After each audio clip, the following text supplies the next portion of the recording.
When Prime Minister talks about reducing the consumption of oil, he is talking about nation's health. On this, I am joined by Dr. Geetika Chopra, celebrity nutritionist and founder, Magic Dietitian, and Divya Gandhi, founder and director, Diet and Cure. Let me straight away go to Dr.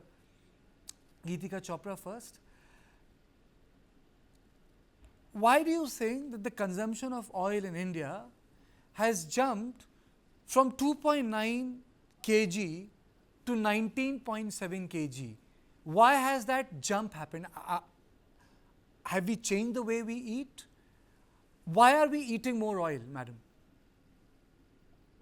In India, people have this myth that oil is important for growth, for development, for greasing of the joints. So we need to make them understand that more is not important. Eating right quantity and right quality is important. Okay. Increased oil, yeah. The Okay, please increased go ahead. oil, yeah, increased oil intake has caused so many effects like inflammation. Inflammation is there. Gut issues are coming up. Then you talk about obesity is already there. Then I have cases of anxiety, depression are increasing. Brain fogginess is increasing. So people should understand that good quality of oil is important and we should be decreasing it. And moreover, I will recommend spray oils, spray bottles to be used instead of tarchees to be used in cooking. Okay. Let me go across to Divya Gandhi. Divya, tell me, uh, how can oil consumption be reduced in Indian diet? See, it's very easy. There are a lot of ways through which we can reduce the consumption of oil. Number one, instead of deep frying or shallow frying, we can use baking or grilling. Then you can always use a towel or a paper towel to just use on your food so that you can decrease the consumption of oil by a person. Then instead of cooking in pan, we can always use rice cooker for cooking. You just need to cut your vegetable, add water and your spices and turn it on, and your vegetable will be done. Apart from it, broths and water should be used for cooking instead of oil.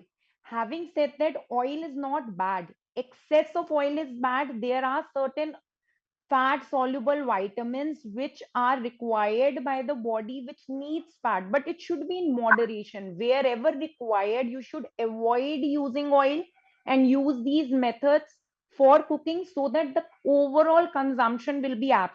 One more thing, your oil consumption should be 15% of your daily calorie requirement.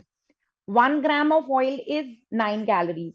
Your body should not go beyond 5 grams of oil, which is equivalent to 9 into 5. Right? So you just need to keep this maths into mind on a regular basis, and then you will get in habit of following this routine. Dr. Chopra, one thing is that we need to reduce oil. What are the ways we can reduce oil in our eating? What do you suggest? What are the methods which Indian household should deploy? Because we are not going to shift to Mediterranean cooking. I don't think Indian households will get into bakes and grills. We have to also understand the medium of North Indian, South Indian cooking is very different from the way Western Europe processes its food. True, true. So instead of taking a fried pakoda, we can take a pakoda. Pakoda can be made on a non-stick pan. If we want to have, if you want to have fried momos, that again can be made in a steamed form.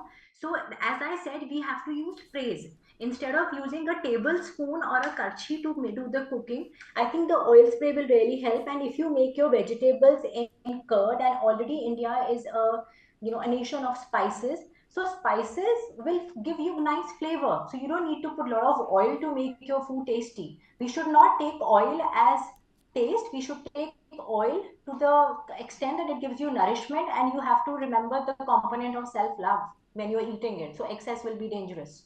But So more trans fat. Dr. Geetika, generally in North India, steaming is not the preferred process. And second, my question to you is, I don't know how many people have non-sticks in rural area. So when Prime Minister is talking about food habits, I think he's talking about habits in large. So could you just educate our Yeah. viewers as to what should be done? Because ultimately it has to be congruent and in congress with what people can afford. Yeah. So in that case, instead of maybe we can just define that if you were putting maybe 2 to 3 teaspoons of oil in your pan, instead of that you can just make your sabji with 1 to 2 teaspoons of oil. So we need to limit the oil. How do you do that? I mean, so when you are saying limit the oil, how do you do that when 80% of the people are cooking vegetarian food with a lot of oil? But we need to educate them to use less oil. We need to maybe tell them that, oh, this is really dangerous for you. So you are not supposed to take that, because more oil you're taking is you're not being healthy. You are actually moving towards